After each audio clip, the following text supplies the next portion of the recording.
ನಮಸ್ಕಾರ. 12 ಗಂಟೆಯ ಪ್ರಮುಖ ಸುದ್ದಿ. ಮತ್ತೆ ಸಂಸದ ಅನಂತಕುಮಾರ್ ಹೆಗಡೆ ಸಿಡಿದೆದ್ದಿದ್ದಾರೆ, ಕಿಡಿಕಾರಿದ್ದಾರೆ ಕಾಂಗ್ರೆಸ್ ವಿರುದ್ಧ, ಸಿದ್ದರಾಮಯ್ಯನವರ ವಿರುದ್ಧ. ಕಾಂಗ್ರೆಸ್ ವಿರುದ್ಧ ಕೆಂಡಾಮಂಡಲರಾಗಿ ನುಡಿದಿದ್ದಾರೆ ಸಂಸದ ಅನಂತಕುಮಾರ್ ಹೆಗಡೆ.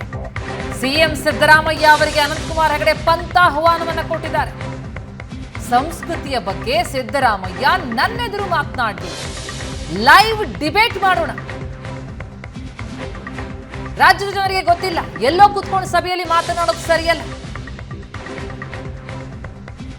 ನಾನು ಸಿಎಂ, ಮುಂದೆ ಕುಳಿತು ಜನರ ಮುಂದೆ ಚರ್ಚೆ ಮಾಡೋಣ.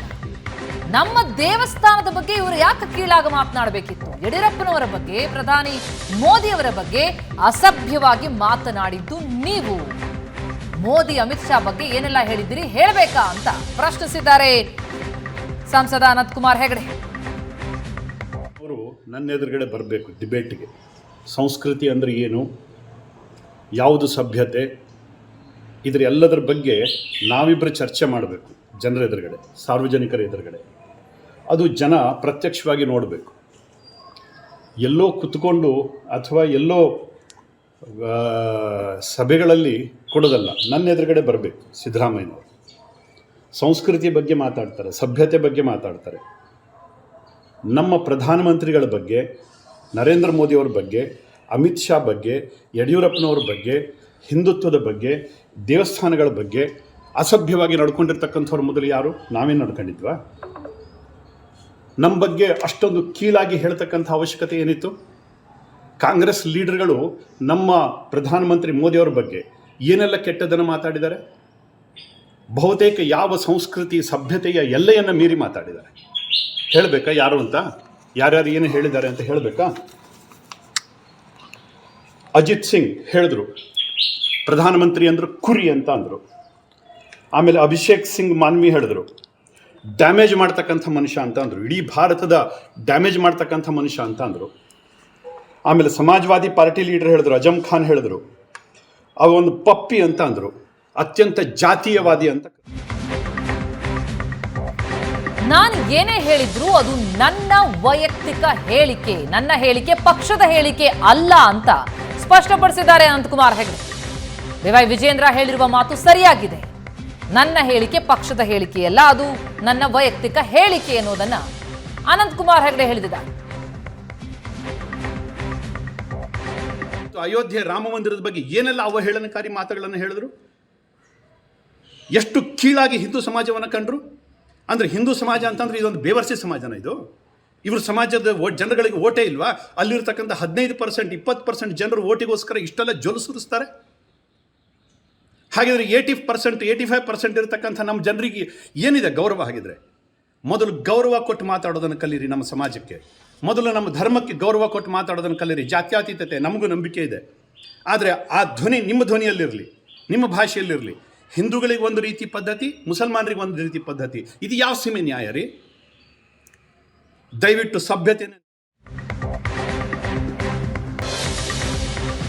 ಇನ್ನು ಆರೋಗ್ಯ ಸರಿಯಾಗಿ ನೋಡ್ಕೊಳ್ಳಿ ಎಂಬ ಡಿಕೆಶಿ ಹೇಳಿಕೆ ವಿರುದ್ಧವೂ ಕೂಡ ಅನಂತಕುಮಾರ್ ಹೆಗಡೆ ವಾಗ್ದಾಳಿ ನಡೆಸಿದ್ದಾರೆ. ನನ್ನ ಆರೋಗ್ಯ ಅತ್ಯಂತ ಚೆನ್ನಾಗಿದೆ, ನನ್ನ ಆರೋಗ್ಯದಲ್ಲಿ ಯಾವುದೇ ಸಂಶಯ ಇಲ್ಲ. ಮುಂದಿನ ಚುನಾವಣೆಯಲ್ಲಿ ಬಿಜೆಪಿ ಗೆಲ್ಲುತ್ತೆ, ಬಿಜೆಪಿಯನ್ನ ಗೆಲ್ಲಿಸ್ತೇವೆ. ನನ್ನ ಟಿಕೆಟ್ ಬಗ್ಗೆ ಬೇರೆಯವರಿಗೆ ಯಾಕೆ ಚಿಂತೆ? ನನ್ನ ಟಿಕೆಟ್ ಬಗ್ಗೆ ನನಗೆ ಚಿಂತೆ ಆಗಬೇಕು. ಟಿಕೆಟ್ ಬಗ್ಗೆ ಯೋಚನೆ ಮಾಡೋಕೆ ಬಿಜೆಪಿ ಹೈಕಮಾಂಡ್ ಇದೆ. ನನ್ನ ಟಿಕೆಟ್ ಬಗ್ಗೆ ಅವರಿಗೆ ಯಾಕೆ ಚಿಂತೆ? ಅವ್ರ ಕೆಲಸ ಅವ್ರು ನೋಡ್ಕೊಳ್ಳಿ ಅಂತ ಡಿಕೆಶಿ ವಿರುದ್ಧವೂ ಗುಡುಗಿದ್ದಾರೆ ಸಂಸದ ಅನಂತಕುಮಾರ್ ಹೆಗಡೆ.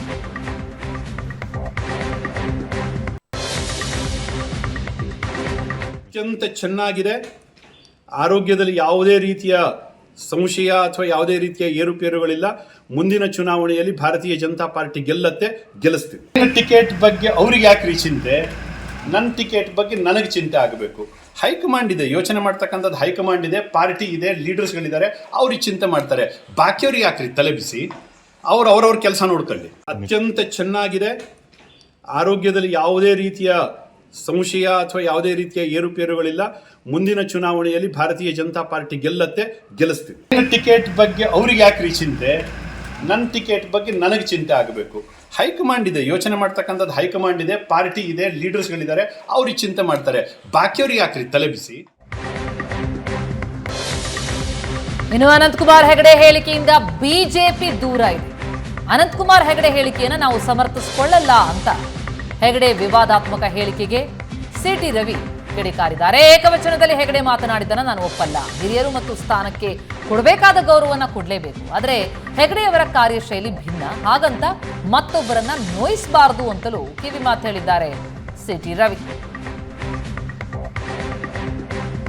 ಹಿರಿಯರಿಗೆ ಮತ್ತು ಸ್ಥಾನಕ್ಕೆ ಯಾವ ಗೌರವ ಕೊಡಬೇಕು ಅದು ಗೌರವ ಕೊಡಲೇಬೇಕು.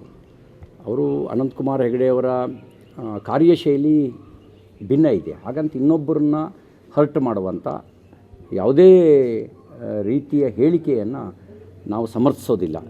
ನಮ್ಮದು ರಾಮ ಎಲ್ಲರನ್ನೂ ಜೋಡಿಸ್ಕೊಂಡು ಹೋಗೋನು. ಹಾಗಾಗಿ ಅವರು ಏಕವಚನದಲ್ಲಿ ಮಾತಾಡಿರೋದನ್ನು ನಾವು ಒಪ್ಕೊಳ್ಳೋದಿಲ್ಲ. ಯಾವುದು ಅವ್ರು ಹೇಳಿರೋದನ್ನು ಅವ್ರ ಭಾವನೆ ಇರ್ಬೋದು. ಹಿರಿಯರಿಗೆ ಮತ್ತು ಸ್ಥಾನಕ್ಕೆ ಯಾವ ಗೌರವ ಕೊಡಬೇಕು ಅದು ಗೌರವ ಕೊಡಲೇಬೇಕು. ಅವರು ಅನಂತಕುಮಾರ್ ಹೆಗಡೆಯವರ ಕಾರ್ಯಶೈಲಿ ಭಿನ್ನ ಇದೆ, ಹಾಗಂತ ಇನ್ನೊಬ್ಬರನ್ನ ಹರ್ಟ್ ಮಾಡುವಂಥ ಯಾವುದೇ ರೀತಿಯ ಹೇಳಿಕೆಯನ್ನು ನಾವು ಸಮರ್ಥಿಸೋದಿಲ್ಲ. ನಮ್ಮದು ರಾಮ ಎಲ್ಲರನ್ನೂ ಜೋಡಿಸ್ಕೊಂಡು ಹೋಗೋನು. ಹಾಗಾಗಿ ಅವರು ಏಕವಚನದಲ್ಲಿ ಮಾತಾಡಿರೋದನ್ನು ನಾವು ಒಪ್ಕೊಳ್ಳೋದಿಲ್ಲ. ಯಾವುದು ಅವ್ರು ಹೇಳಿರೋದನ್ನು ಅವ್ರ ಈ ಎಲ್ಲ ಬೆಳವಣಿಗೆ ಕುರಿತಾಗಿ ಇನ್ನಷ್ಟು ಡೀಟೇಲ್ಸ್ ಅನ್ನ ನೀಡ್ತಾರೆ ನಮ್ಮ ರಿಪೋರ್ಟರ್ ರವಿ ಶಿವರಾಮ್ ಈಗ ಸಂಪರ್ಕದಲ್ಲಿದ್ದಾರೆ. ರವಿ, ಅನಂತಕುಮಾರ್ ಹೆಗಡೆ ಅವರು ಮಾತನಾಡಿದ್ರು ಅಂತಂದ್ರೆ ಅದು ಬೆಂಕಿ ಭಾಷಣ, ಅದೊಂದು ದೊಡ್ಡ ಸದ್ದು ಮಾಡುತ್ತೆ ಅಂತ ಅನ್ನೋದು ಪ್ರತಿ ಬಾರಿಯೂ ಕೂಡ ನಾವು ನೋಡ್ಕೊಂಡು ಬಂದಿದ್ವಿ. ಅದರಲ್ಲೂ ಈ ಬಾರಿ ಆಡಿರುವಂತಹ ಸಂಸದ ಅನಂತಕುಮಾರ್ ಹೆಗಡೆ ಅವರ ಮಾತು ಬಹಳ ದೊಡ್ಡ ಮಟ್ಟದಲ್ಲಿ ಚರ್ಚೆಯಾಗ್ತಾ ಇದೆ. ಕಾಂಗ್ರೆಸ್ನಿಂದ ಆಕ್ರೋಶ ವ್ಯಕ್ತ ಆಗ್ತಾ ಇದೆ, ಮತ್ತೊಂದು ಕಡೆ ಬಿಜೆಪಿ ಅಂತರವನ್ನ ಕಾಯ್ದುಕೊಳ್ತಾ ಇದೆ. ಒಟ್ಟಾರೆ ಏನಾಗ್ತಾ ಇದೆ, ಏನು ಪರಿಣಾಮವನ್ನ ಬೀರಬಹುದು? ಅನಂತಕುಮಾರ್ ಹೆಗಡೆ ಅವರು ಇದು ನನ್ನ ವೈಯಕ್ತಿಕವಾದಂತಹ ನುಡಿ, ಪಕ್ಷದ ನುಡಿ ಅಲ್ಲ ಅಂತ ಅವರು ಕೂಡ ಸ್ಪಷ್ಟಪಡಿಸ್ತಾ ಇದ್ದಾರೆ. ಆದರೆ ಪರಿಣಾಮಗಳು ಏನೇನು ಅಂತ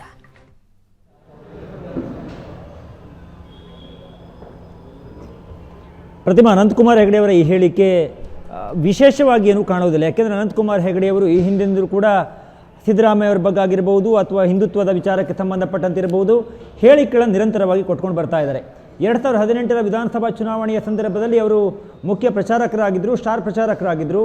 ಆ ವೇಳೆ ಕೂಡ ಮುಖ್ಯಮಂತ್ರಿ ಆಗಿದ್ದಂಥ ಸಿದ್ದರಾಮಯ್ಯ ಅವರ ಮೇಲೆ ಅವರು ಕೊಟ್ಟಿರುವಂಥ ಹೇಳಿಕೆ ಇರ್ಬೋದು, ಮಾಡಿರುವಂಥ ವಾಗ್ದಾಳಿ ಇರ್ಬೋದು, ಆಗಲೂ ಕೂಡ ಅಷ್ಟೇ ಚರ್ಚೆಯಾಗಿತ್ತು. ಆದರೆ ಈಗ ಅನಂತಕುಮಾರ್ ಹೆಗಡೆ ಅವರು 4 ವರ್ಷಗಳ ಬಳಿಕ ಮತ್ತೆ ಆ್ಯಕ್ಟಿವ್ ಆಗಿ ಪಾರ್ಟಿಯಲ್ಲಿ ಕೆಲಸ ಕಾರ್ಯಗಳನ್ನು ಮಾಡ್ತಾ ಲೋಕಸಭಾ ಚುನಾವಣೆಗೆ ತಯಾರಿ ನಡೆಸ್ತಿರುವ ಸಂದರ್ಭದಲ್ಲಿ ಕೊಟ್ಟಿರುವಂಥ ಹೇಳಿಕೆ ಒಂದು ಕಡೆ ಅನಂತಕುಮಾರ್ ಅವರ ದೃಷ್ಟಿಯಲ್ಲಿ ಅದು ಅವರಿಗೆ ಸರಿ, ಅಥವಾ ಅನಂತಕುಮಾರ್ ಅವರು ಕೊಟ್ಟಿರುವಂಥ ಹೇಳಿಕೆ ಅವರ ಅಭಿಮಾನಿಗಳಿಗೆ, ಕಾರ್ಯಕರ್ತರಿಗೆ ಸರಿ, ಆದರೆ ಪಾರ್ಟಿಯ ಲೀಡರ್ಗಳಿಗೆ ಅದನ್ನು ಒಪ್ಪಿಕೊಳ್ಳುವಂಥ ಮನಸ್ಥಿತಿಯಲ್ಲಿಲ್ಲ. ಅದು ವಿಜೇಂದ್ರ ಅವರಿರ್ಬೋದು, ಸಿಟಿ ರವಿ ಇರ್ಬೋದು, ಅಥವಾ ಪಾರ್ಟಿಯ ಪ್ರಮುಖ ನಾಯಕರಿರ್ಬೋದು. ಅನಂತಕುಮಾರ್ ಹೆಗಡೆ ಅವರ ಹೇಳಿಕೆಯನ್ನು ಖಂಡತುಂಡವಾಗಿ ವಿರೋಧ ಮಾಡದೇ ಇದ್ದರೂ ಕೂಡ ಕೇಳಿರುವ ಅಥವಾ ಹೇಳಿರುವ ದಾಟಿ ಸರಿಯಾಗಿಲ್ಲ ಎನ್ನುವಂಥ ಮಾತುಗಳನ್ನು ಹೇಳ್ತಾ ಇದ್ದಾರೆ. ಆದರೆ ಇವತ್ತು ಕೂಡ ಅನಂತಕುಮಾರ್ ಹೆಗಡೆ ಅವರು ಸಿರ್ಸಿಯ ತಮ್ಮ ನಿವಾಸದಲ್ಲಿ ಹೇಳಿಕೆಗಳನ್ನು ಮಾಧ್ಯಮಗಳಿಗೆ ಕೊಟ್ಟಿದ್ದಾರೆ. ಅವರು ದಾಂಡೇಲಿಗೆ ಚುನಾವಣೆಯ ಸಿದ್ಧತಾ ಕಾರ್ಯಕ್ರಮಗಳಿಗೆ ಹೋಗುವ ಪೂರ್ವದಲ್ಲಿ ಮಾಧ್ಯಮಗಳಿಗೆ ಹೇಳಿಕೆಯನ್ನು ಕೊಟ್ಟಿದ್ದು, ನಾನು ಸಿದ್ದರಾಮಯ್ಯವರ ಪರವಾಗಿ ಸಿದ್ದರಾಮಯ್ಯವರ ಮೇಲೆ ಕೊಟ್ಟಿರುವಂಥ ಹೇಳಿಕೆ ಈಗಲೂ ಕೂಡ ಸಮರ್ಥನೀಯವೇ. ಅವರು ಸಂಸ್ಕೃತಿ ಸಭ್ಯತೆಯ ಬಗ್ಗೆ ಪಾಠ ಮಾಡುವ ಬದಲು ನರೇಂದ್ರ ಮೋದಿಯವರ ಬಗ್ಗೆ ಕಾಂಗ್ರೆಸ್ ನಾಯಕರು ಯಾವ್ಯಾವ ರೀತಿಯಲ್ಲಿ ಮಾತುಗಳನ್ನು ಆಡಿದ್ದಾರೆ, ಅವರು ಒಂದಿಷ್ಟು ಲಿಸ್ಟ್ಗಳನ್ನು ಕೂಡ ಓದಿ ಹೇಳಿದ್ದಾರೆ.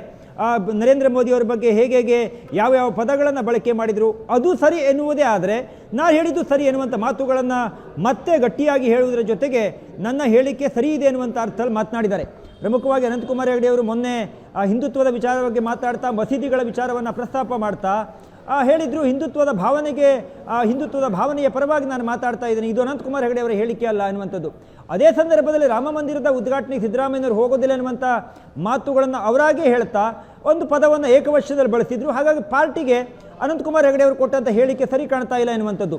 ಒಂದು ಕಡೆ ಅನಂತಕುಮಾರ್ ಹೆಗಡೆ ಅವರು ಹಿಂದುತ್ವದ ವಿಚಾರ ಇರ್ಬೋದು ಅಥವಾ ಸಿದ್ದರಾಮಯ್ಯನವರ ಮೇಲೆ ಮಾಡ್ತಾ ಇರುವಂಥ ವಾಗ್ದಾಳಿ ಇರ್ಬೋದು, ಅವರು ಮಾತನಾಡುವಾಗ ಒಂದು ಶಬ್ದವನ್ನು ಹೇಳಿದ್ದಾರೆ, ನಾನು ಎಲ್ಲ ಕಾಂಗ್ರೆಸ್ ನಾಯಕರುಗಳು ಕೆಟ್ಟವರು ಅಂತ ಹೇಳೋದಿಲ್ಲ, ಅಲ್ಲಿಯೂ ರಾಮಭಕ್ತರಿದ್ದಾರೆ, ಆದರೆ ನಮ್ಮದು ಸಿದ್ದರಾಮಯ್ಯವರ ಮೇಲೆ ಮಾತ್ರ ನಾನು ಹೇಳಿ ಕೇಳುವಂಥ ಸ್ಪಷ್ಟನೆಯನ್ನು ಕೊಟ್ಟಿದ್ದಾರೆ.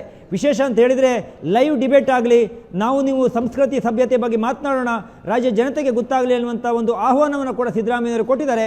ಅದಕ್ಕೆ ಪ್ರತಿಯಾಗಿ ಸಿದ್ದರಾಮಯ್ಯವರು ಮೊನ್ನೆಯೇ ಕೂಡ ಹೇಳಿಕೆ ಕೊಟ್ಟಿದ್ದರು. ಸಿದ್ದರಾಮಯ್ಯನವರು ಹೇಳಿದರು ಅನಂತಕುಮಾರ್ ಹೆಗಡೆ ಅವರಿಗೆ ಸಂಸ್ಕೃತಿ ಇಲ್ಲ ಅನ್ನುವಂಥದ್ದು ಇರ್ಬೋದು, ಅಥವಾ DK ಶಿವಕುಮಾರ್ ಅವರು ಅನಂತಕುಮಾರ್ ಅವರ ಬಗ್ಗೆ ಮಾಡಿದಂಥ ವಾಗ್ದಾಳಿ ಇರ್ಬೋದು, ಕಾಂಗ್ರೆಸ್ ನಾಯಕರುಗಳು ಸಿದ್ದರಾಮಯ್ಯನವರ ಬಗ್ಗೆ ಹೇಳಿಕೆ ಕೊಟ್ಟಿದ್ದಕ್ಕೆ ಮಾಡಿದಂಥ ಆಕ್ರೋಶ ಇರ್ಬೋದು. ಇದೆಲ್ಲವನ್ನು ನೋಡಿಯೇ ಅನಂತಕುಮಾರ್ ಹೆಗಡೆ ಅವರು ಮತ್ತೆ ಮಾಧ್ಯಮಕ್ಕೆ ಬಂದು, ಅಂದರೆ ಇತ್ತೀಚೆಗೆ ಅವರು ಮಾಧ್ಯಮಗಳಿಗಾಗಲಿ ಸಾರ್ವಜನಿಕ ಕಾರ್ಯಕ್ರಮ ಕಾರ್ಯಕ್ರಮಗಳಲ್ಲಿ ಹೆಚ್ಚಾಗಿ ಗುರುತಿಸ್ಕೊಳ್ತಾ ಇರಲಿಲ್ಲ. ತಮ್ಮ ಆರೋಗ್ಯದ ಬಗ್ಗೆಯೂ ಕೂಡ ಇವತ್ತು ಅವರು ಸ್ಪಷ್ಟನೆಯನ್ನು ಕೊಟ್ಟಿದ್ದಾರೆ. ಡಿ.ಕೆ. ಶಿವಕುಮಾರ್ ತಮ್ಮ ಆರೋಗ್ಯ ನೋಡಿಕೊಳ್ಳಿ ಹೇಳುವಂಥ ಹೇಳಿಕೆಯನ್ನು ಕೊಟ್ಟಿದ್ದಾರೆ ಅಂತ ಹೇಳುವಂಥ ಮಾಧ್ಯಮದವರ ಪ್ರಶ್ನೆಗೆ ಅನಂತಕುಮಾರ್ ಹೆಗಡೆ ಹೇಳಿದರು, ನಾನು ಬಹಳ ಆರೋಗ್ಯವಾಗಿದ್ದೇನೆ. ಟಿಕೆಟ್ ವಿಚಾರ ಬಗ್ಗೆಯೂ ಕೂಡ ಪ್ರಸ್ತಾಪ ಮಾಡಿದ್ದಾರೆ. ಇವತ್ತು ಅನಂತಕುಮಾರ್ ಹೆಗಡೆ ಅವರು 3-4 ಸಂಗತಿಗಳನ್ನು ಹೇಳುವುದರ ಜೊತೆಗೆ ಟಿಕೆಟ್ ಕೊಡ್ತಾರೋ ಇಲ್ವೋ ಅದನ್ನು ಹೈಕಮಾಂಡ್ ಡಿಸೈಡ್ ಮಾಡುತ್ತೆ, ನಮ್ಮ ಪಾರ್ಟಿಯಲ್ಲಿ ನಾಯಕರುಗಳಿದ್ದಾರೆ, ನನಗೆ ಅದ್ರ ಬಗ್ಗೆ ಚಿಂತೆ ಆಗಬೇಕು, ಇವ್ರಿಗೆ ಯಾಕೆ ಆ ಚಿಂತೆ ಹೇಳುವಂಥ ಒಂದು ಪ್ರಶ್ನೆಯನ್ನು ಡಿ.ಕೆ. ಶಿವಕುಮಾರ್ ಅವರಿಗೆ ಕೇಳಿದ್ದಾರೆ. ಒಟ್ಟಾರೆಯಾಗಿ ಅನಂತಕುಮಾರ್ ಹೆಗಡೆ ಅವರ ಹೇಳಿಕೆ ಸದ್ಯಕ್ಕೆ ಸ್ಟಾಪ್ ಆಗುವ ಲಕ್ಷಣಗಳು ಕಾಣ್ತಾ ಇಲ್ಲ. ಅನಂತಕುಮಾರ್ ಹೆಗಡೆ ಅವರಿಗೆ ಮಾತನಾಡಬೇಡಿ ಅಂತ ಹೇಳುವಂಥ ಒಂದು ಗಟ್ಟಿ ಧ್ವನಿಯನ್ನು ರಾಜ್ಯ ಬಿಜೆಪಿ ನಾಯಕರು ಮಾಡ್ತಾ ಇಲ್ಲ, ಅಥವಾ ರಾಜ್ಯ ಬಿಜೆಪಿ ನಾಯಕರು ಯಡಿಯೂರಪ್ಪ ಅವರನ್ನು ಹೊರತುಪಡಿಸಿ ಬೇರೆ ಯಾರಾದರೂ ನಾಯಕರು ಹೇಳಿದರೆ ಅನಂತಕುಮಾರ್ ಹೆಗಡೆಯವರು ಕೇಳಿಸಿಕೊಳ್ಳುವಂಥ ಆ ಮನಸ್ಥಿತಿಯವರು ಕೂಡ ಅಲ್ಲ.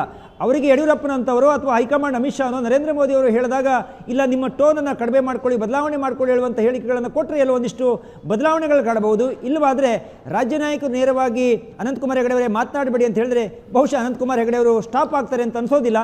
ಒಟ್ಟಾರೆ ಅನಂತಕುಮಾರ್ ಹೆಗಡೆ ಅವರ ಇವತ್ತಿನ ಹೇಳಿಕೆ ಮತ್ತೆ ರಾಜಕೀಯವಾಗಿ ಚರ್ಚೆಯನ್ನು ಮಾಡುವುದರ ಜೊತೆಗೆ ಅನಂತಕುಮಾರ್ ಹೆಗಡೆ ಹಿಂದುತ್ವದ ಫೈರ್ ಬ್ರ್ಯಾಂಡ್ ಹೇಳುವುದನ್ನು ಏನು ಕಾರ್ಯಕರ್ತರು ಅವರ ಅಭಿಮಾನಿಗಳು ಹೇಳ್ತಾ ಇದ್ರು, ಅದಕ್ಕೆ ಮತ್ತೊಂದಿಷ್ಟು ಆಹಾರವನ್ನು ಅನಂತಕುಮಾರ್ ಹೆಗಡೆ ಅವರು ಮೇಲಿಂದ ಮೇಲೆ ಕೊಡ್ತಾ ಬರ್ತಾ ಇದ್ದಾರೆ. Thank you so much Ravi ತಮ್ಮೆಲ್ಲ ಮಾಹಿತಿಗೆ.